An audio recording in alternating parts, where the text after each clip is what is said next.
오늘 은혜 받을 말씀의 제목은 복음을 누릴 때 회복되는 공동체라는 제목으로 같이 은혜 나누겠습니다. 여러분들도 잘 아시다시피 느헤미야서는 예루살렘 성벽을 재건하는 이야기죠. 자, 그런데 하나님께서 느헤미야를 통해서 무너진 성벽을 다시 세우게 하셨습니다. 하나님께서 성벽을 재건하게 하신 목적은 단순히 도시를 방어하는 시설을 세우기 위해서 성벽을 재건하라고 하는 말씀이 아니에요. 하나님 백성의 신앙과 공동체를 회복하기 위해서 하나님께서 성벽을 재건하라고 한 거죠.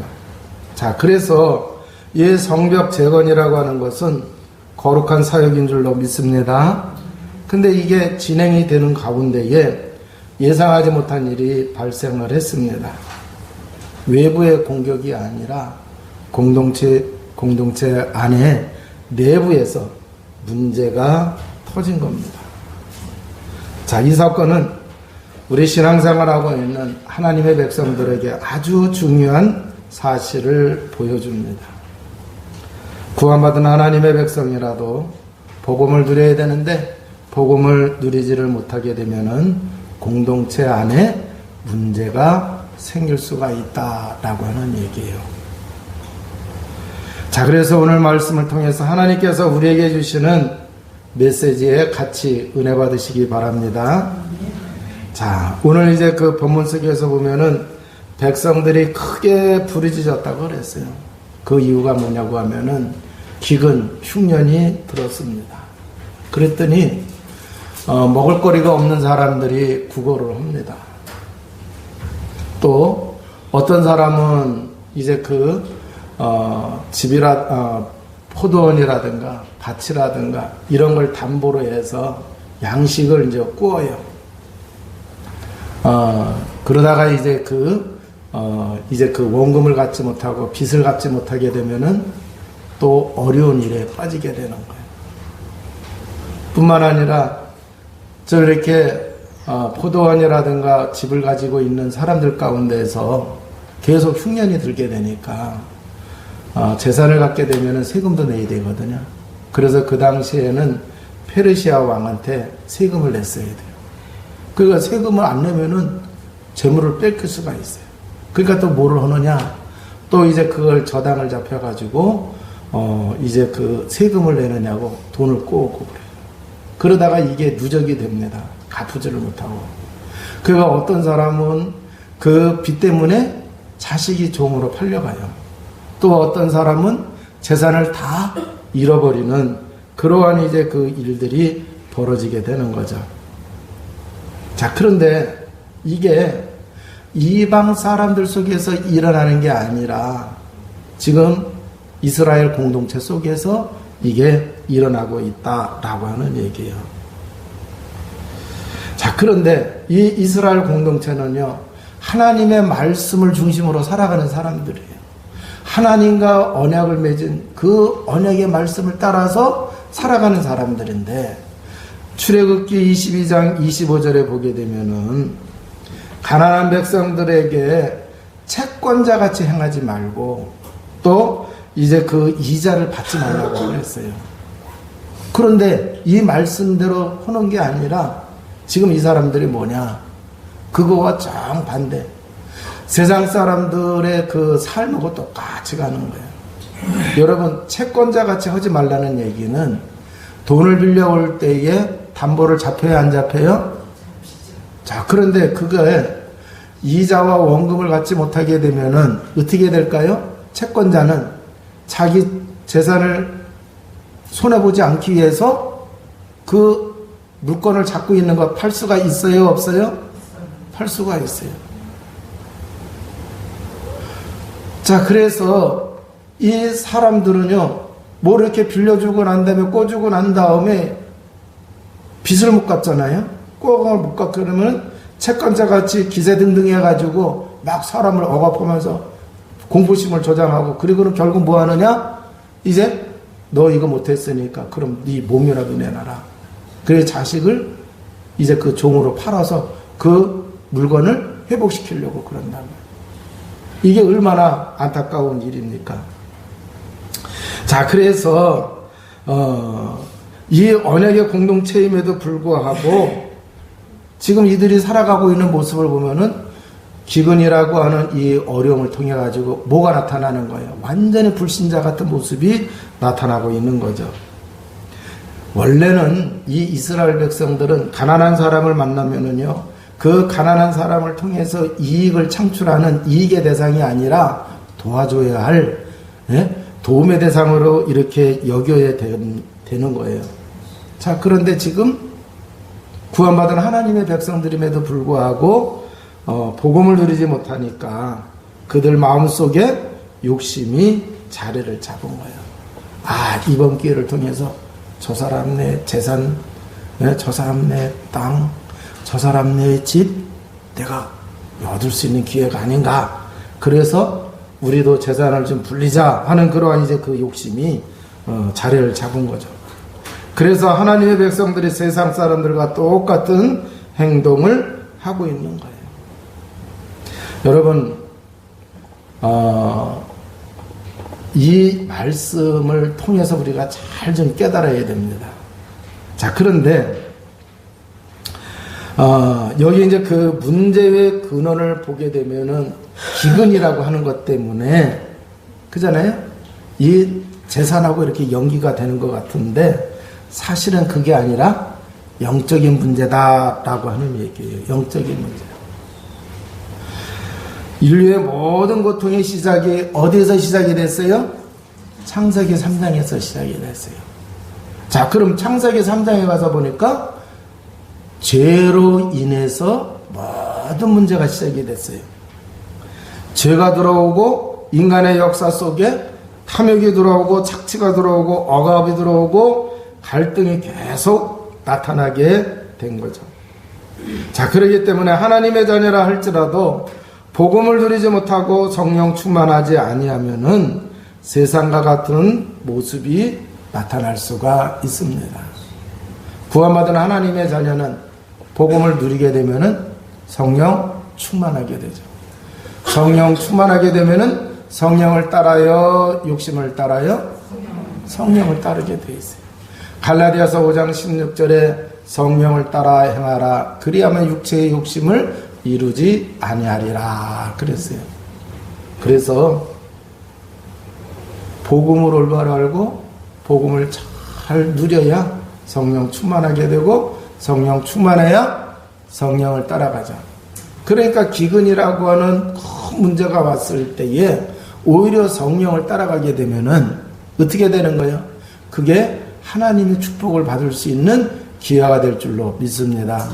그 어려움을 공동체가 다 함께 문제를 해결해 가면서 정말 세상 사람들에게 야, 믿는 사람 확실히 다르구나, 하나님의 말씀대로 사는 사람 정말 다르구나 하는, 그래서 이제 그 전도를 안 해도 전도가 되어지는 그러한 일들이 나타나게 될 줄로 믿습니다. 자, 그런데 이 지금 이스라엘 백성들은 그러지를 못했어요. 그래서 지금 이러한 어려움 속에 지금 공동체가 막 흔들흔들하고 있다고 하는 얘기를 느헤미야가 사람들에게서 듣게 되어집니다. 여러분, 이런 얘기 들으면 화가 날까요? 안 날까요? 화가 나죠. 아니, 하나님께서 우리 백성들을 어떻게 여기까지 오게 하시고 또 이제 성전도 재건하게 하시고 무너진 성벽도 하나님이 재건하시도록 이렇게 도와주시고 있는데 지금 어려움이 왔다고 해서 우리가 꼭 이렇게 해야 되느냐 하면서 얘기 들을 때에 느헤미야가 화가 많이 났을 거예요. 아마 여러분들도 지금 그런 생각이 들까요? 안 들까요? 들죠. 자, 그래서 6절에 보니까 내가 백성의 부르짖음과 이런 말을 듣고 크게 노하였으나 그랬어요. 자, 정말 하나님을 믿는 사람이라고 하면은 하나님의 말씀대로 살아가지 아니하는 거 보고 에이, 이런 사람이 있을까요? 아니면은 야, 어떻게 하나님 말씀대로 안 살지? 후자가 더 많을 거예요. 그잖아요. 관심이 있다고 하는 얘기예요.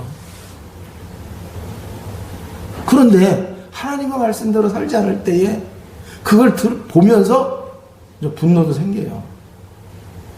자, 그래서 이 느헤미야는 분노를 크게 놓아였으나 그랬어요. 그런데 여기서 크게 놓아였다는 그 말씀은 단순히 감정적인 분노가 아니라 거룩한 분노입니다. 하나님이 이런 은혜를 끼쳐줬는데 어떻게 은혜 받은 우리들이, 은혜 받은 하나님의 백성이 이렇게밖에 할 수 없느냐 하는 거기에 대한 분노가 생길 수가 있어요. 그런데 분노가 생기면 우리는 이상한 얘기를 해야 하나요? 근데 오늘 본문을 보니까 뭐라고 말씀하고 있느냐, 7절에 보니까 깊이 생각하고 그랬어요. 이 말은 단순히 고민했다는 뜻이 아닙니다. 하나님 앞에서 신중하게 판단했다는 의미이죠. 자, 여러분, 자, 정말 복음을 믿고 우리가 신앙생활하는 사람들이라고 하면은 문제 사건 속에 하나님의 뜻이나 계획이 있을까요? 없을까요? 있죠. 자, 그러면은 하나님의 뜻과 분명히 계획이 있으면은 이 문제가 왔을 때 말씀대로 살지 않는 것에 대해서는 분도 낼 줄 알아야 돼요. 거룩한 분도. 마귀한테 속아가지고 지금 하나님이 우리를 시험하시는 것 같은데 거기에 넘어갔다. 참 믿음이 없다. 뭐 그렇게 얘기할 수도 있겠죠. 그런데 중요한 거예요. 그런 분노를 가졌지만 엉뚱한 소리를 하지 않고, 그러면 뭐를 한 거예요? 이 느헤미야는 분명히 문제 사건 속에는 하나님의 뜻과 계획이 있으니까 그 하나님의 뜻과 계획을 구한 거야, 안 구한 거야? 그걸 찾기를 구한 거야, 안 구한 거야? 그래서 나타난 게 내가 깊이 생각하고 그렇게 말씀하고 있는 거예요. 여러분, 우리가 정말 하나님의 말씀을 붙잡고 삶의 자리에 들어가서 살아가는데 말씀하고 삶하고 안 맞는, 부딪히는 그러한 일이 생겼을 때에 그때 우리는 어떻게 해야 되느냐? 깊이 생각해야 된다. 그게 바로 뭐냐? 그 충돌되고 있는, 상충되고 있는 그 속에 분명히 하나님의 계획과 뜻이 있을 수 있습니다.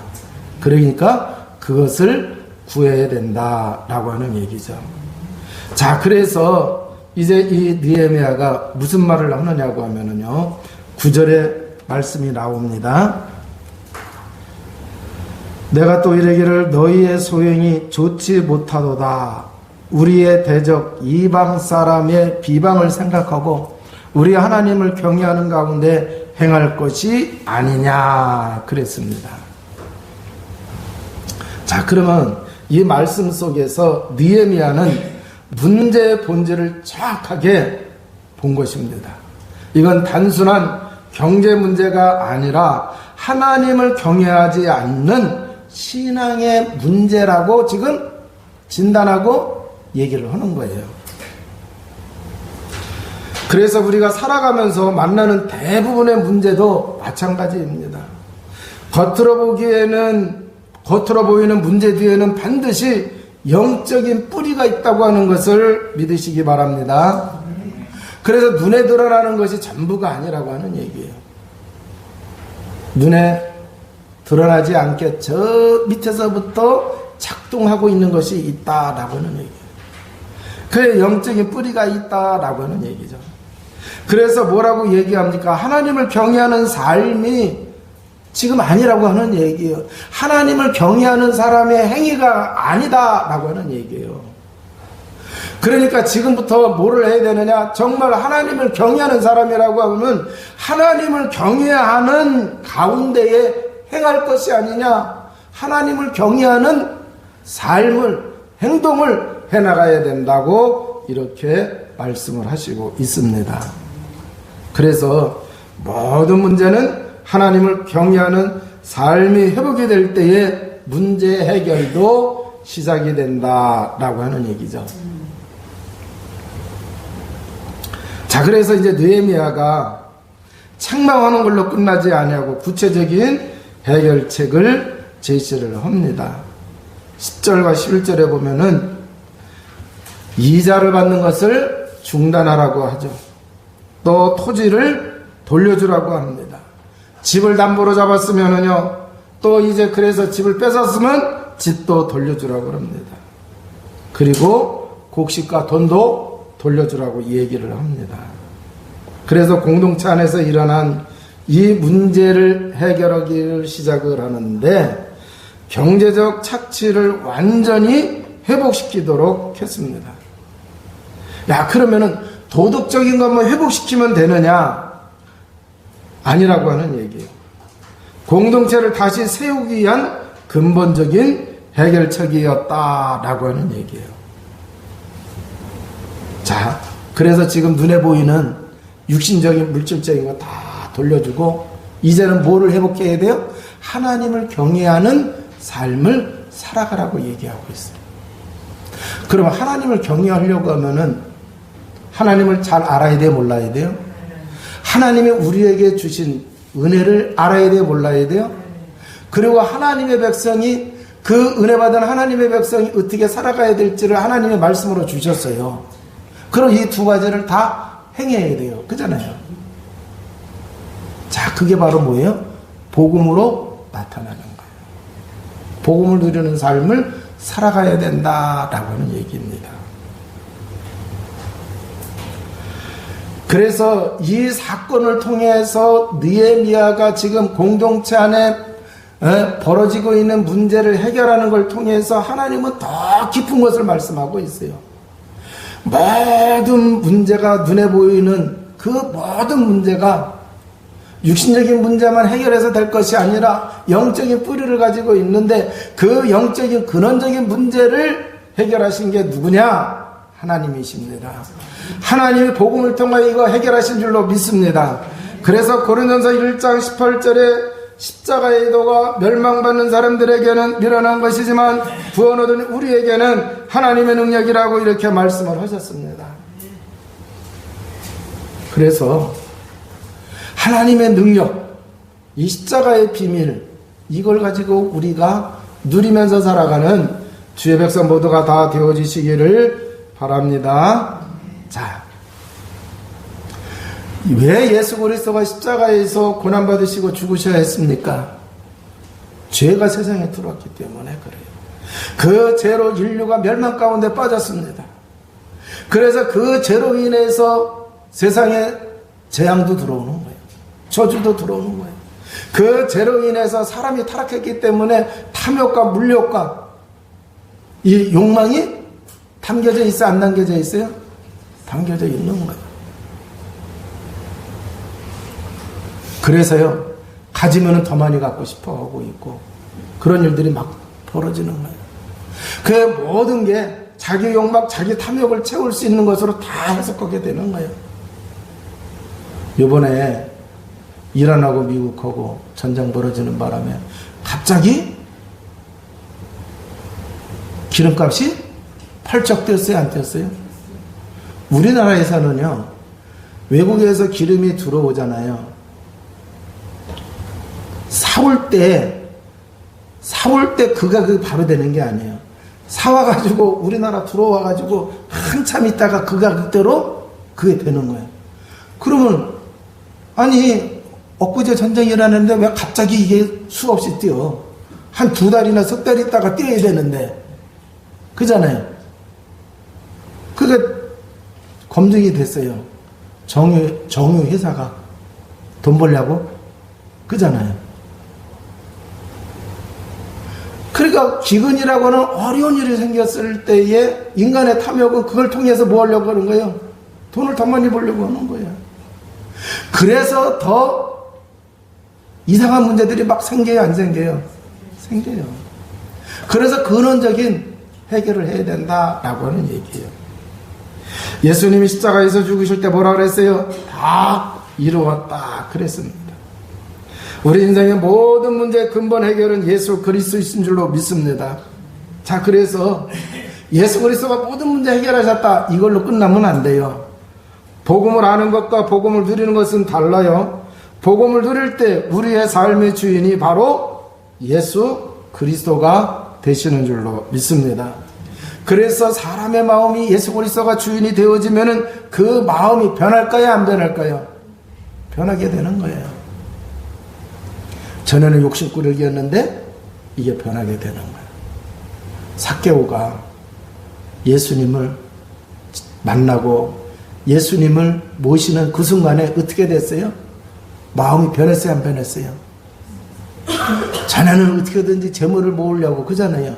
세리였던 이 삭개가 막 그냥 뚱쳐가지고 세금을 많이 걷었던 사람이잖아요. 그런데 예수님을 자기 집에 자기 마음에 모시는 그 순간 뭐래요? 내가 더 거둔 거 있으면 몇 배로 다 드리겠다고, 사람들에게 다 갚아주겠다고 얘기하잖아요. 그 예수 그리스도가 그 사람의 주인이 되어진다고 하면 마음이 변하게 되는 거예요. 그래서 어려운 일 생겼을 때에 도와주려는 마음이 생기지. 이 어려운 일 생겼을 때, 야, 이번 기회를 통해서 재물을 획득하자는 그런 마음을 갖는 게 아니라는 얘기예요.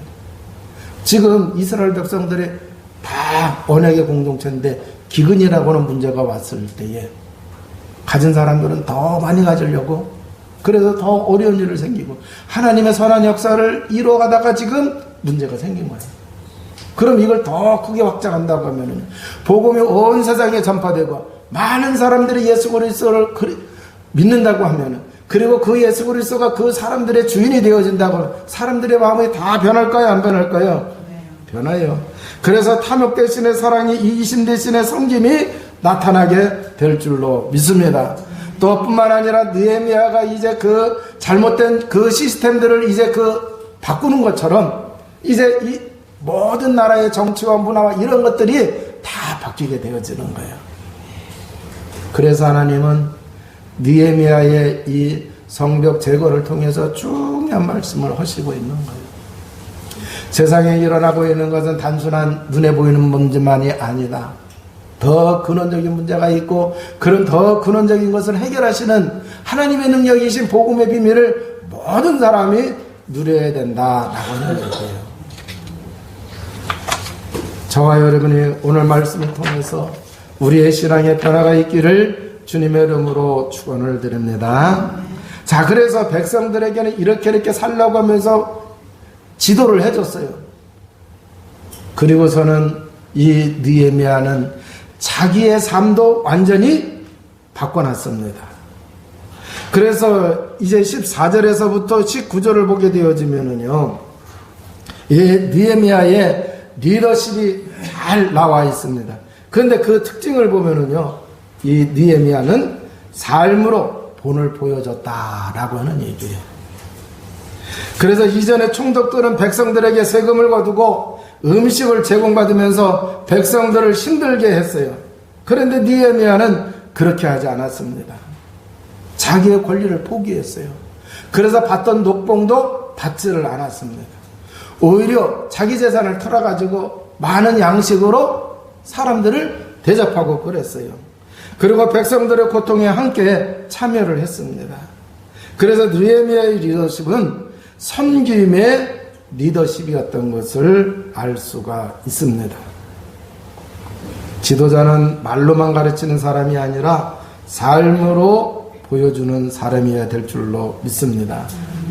자, 그런데 예수 그리스도 믿는 사람은요, 세상 속에 들어가면은 세상 사람들이 좀 이상하게 볼 수도 있어요. 그런데 성경은 분명히 말씀하고요, 지도자는 지도할 수 있는 뭔가를 가지고 있어야 지도자가 될 수 있는 거예요. 그래야 안 그래요? 그러니까 예수 그리스도 믿는 사람은 뭐를 믿고 있어요? 복음을 믿고 있어요. 이 복음은요, 아무나 갖고 있는 거 아니에요. 하나님의 특별한 사랑 속에 있는 사람이에요. 그래야 안 그래요? 하나님의 은혜를 체험한 사람이란 말이에요.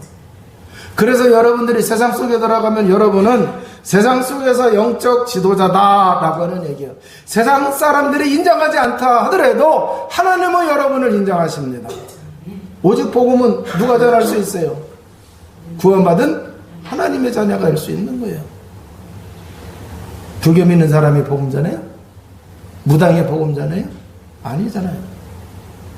뭐 학식이 많은 사람이 전합니까? 아니에요. 자기가 배운 그 학식밖에는 몰라요. 오히려 그 사람들은요, 영적인 비밀을 더 잘 알 수 있을까요? 모를까요? 더 몰라요. 왜? 너무나 논리적이고 합리적이고 이성적이기 때문에. 그잖아요. 그걸로다가 하나님의 말씀을 보니까 이해가 안 되지. 왜? 하나님의 말씀은 우리의 능력을 초월해요, 안 초월해요? 초월해요. 우리의 생각을 뛰어넘는단 말이에요.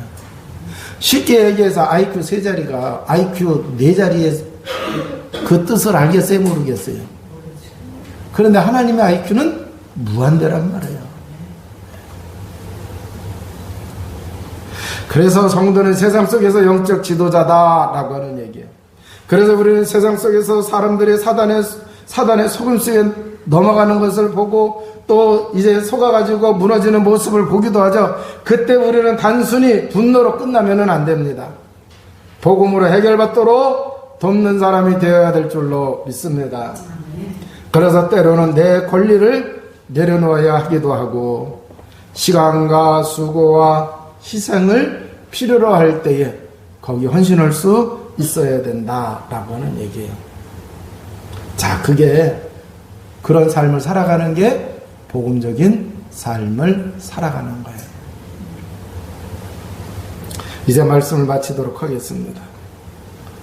성벽 제거는요, 단순히 물리적인 성벽을 제거하라고 하는 말씀이 아닙니다. 더 중요한 것은 공동체의 영적 회복인 줄로 믿습니다. 그런데 우리가 복음을 누리지를 못하면은 탐욕이 생기고 공동체가 무너지고 하나님의 백성도 세상과 같은 모습이 된다고 하는 것입니다. 그러나 복음을 누리고 성령 충만할 때에 공동체가 회복이 될 줄로 믿습니다. 또 이제 문제가 생겼을 때 문제의 본질을 보게 되는 거죠.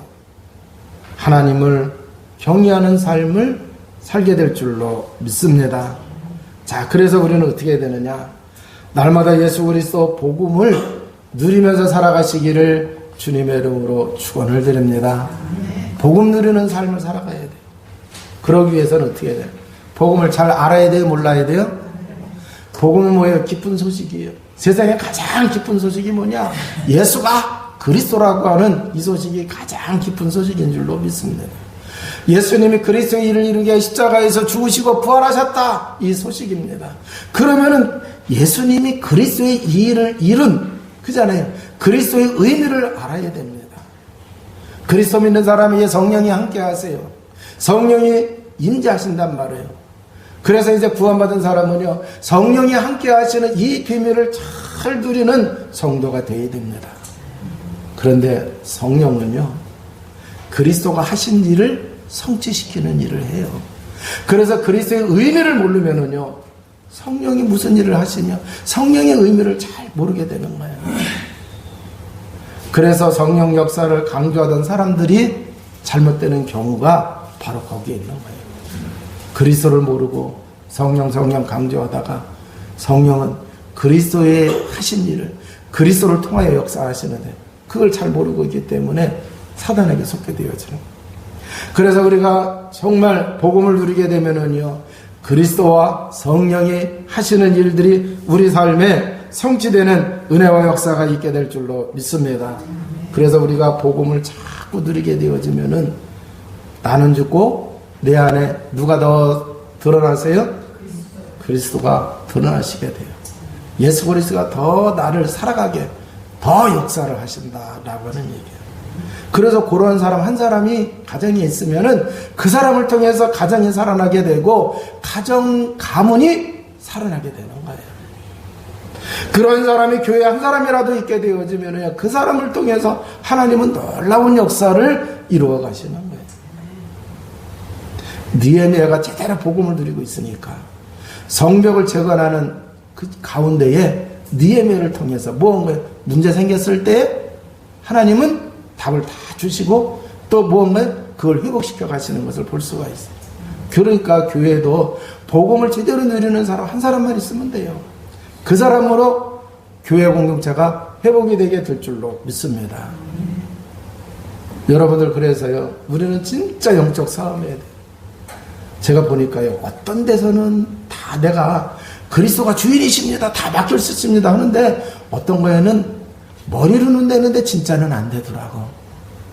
그런 거 없어요? 전 그런 게 있더라. 제가 왜 이 얘기하냐? 여러분도 반드시 있을 거예요. 그거 고쳐야 됩니다.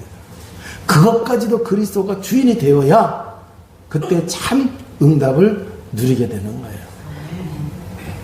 그래서 그걸 여러분들이 체험하게 되어지면은요, 다 맡기는 삶을 살아가는 거예요. 맡긴다고 하면서 못 맡겨요. 그래요, 안 그래요?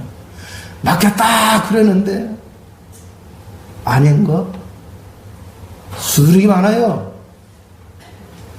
자, 뿐만 아니라 우리가요, 이러한 이제 그 복음을 누리는 삶을 살아가게 되면은요, 구역 예배가 그렇게 재밌을 수가 없어요. 맞아요, 안 맞아요? 포럼할 때 보면 이 비밀 누리는 사람이 포럼하게 되어지면은 들으면서 은혜되고 힘도 생기고 도전받고 막 그래야 안 그래요? 그래서 구역 예배를 기다리게 되고 그잖아요. 모여지게 되고 그러는 거예요. 기간도 마찬가지입니다.